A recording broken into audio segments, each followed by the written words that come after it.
Yes, no. There we go. Good morning. My name is Katrina Hunt, and I'm currently the clerk for the Vestry. And I've been coming to St. Peter's since Advent of 2006, when my daughter Mirabelle was 2 years old and Caroline was just a little baby. They were baptized here a year or so after that. Myself, I was baptized as a baby in a Lutheran church in the Dallas area.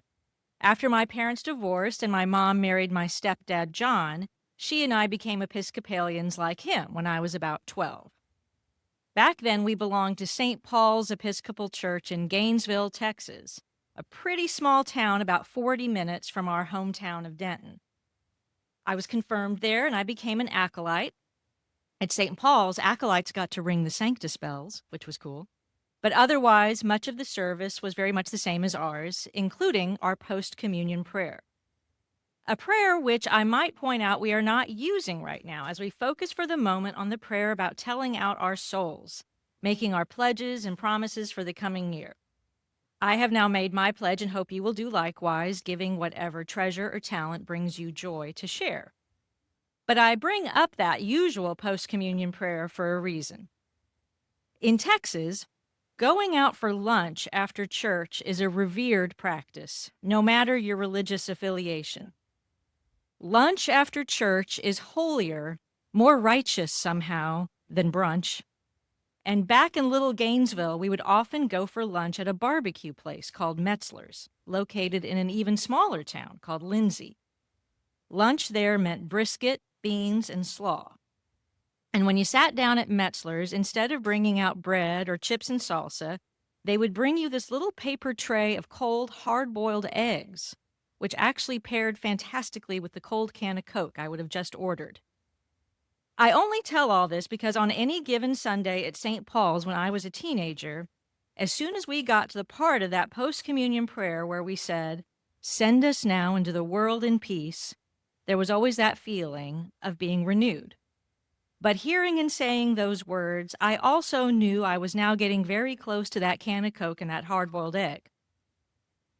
These days, when I say, "Send us now into the world in peace" at St. Peter's, I still get a little flashback in my head of St. Paul's back in Texas, and of course those lunches, and that joy connects seamlessly to the welcoming home I have since found here at St. Peter's.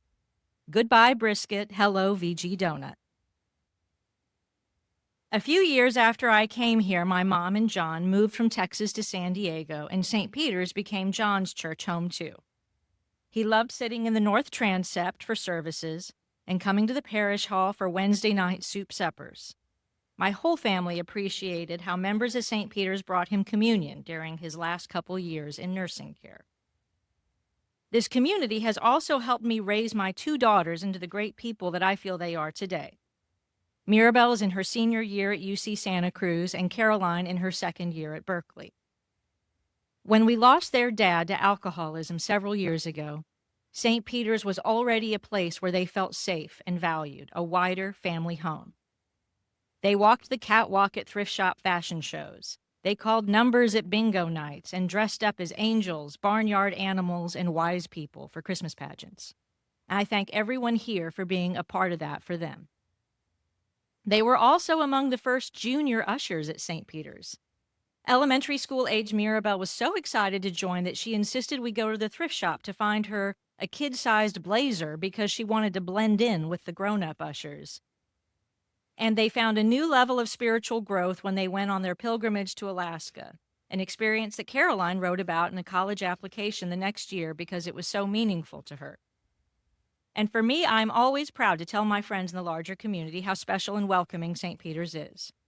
Whether I'm taking notes at Vestry, ushering, being a Sunday school helper, or cooking for the interfaith shelter, or last week making Rice Krispie treats for Kairos, I always find that renewal and joy here, and then I do my best to take God's love back out into the world.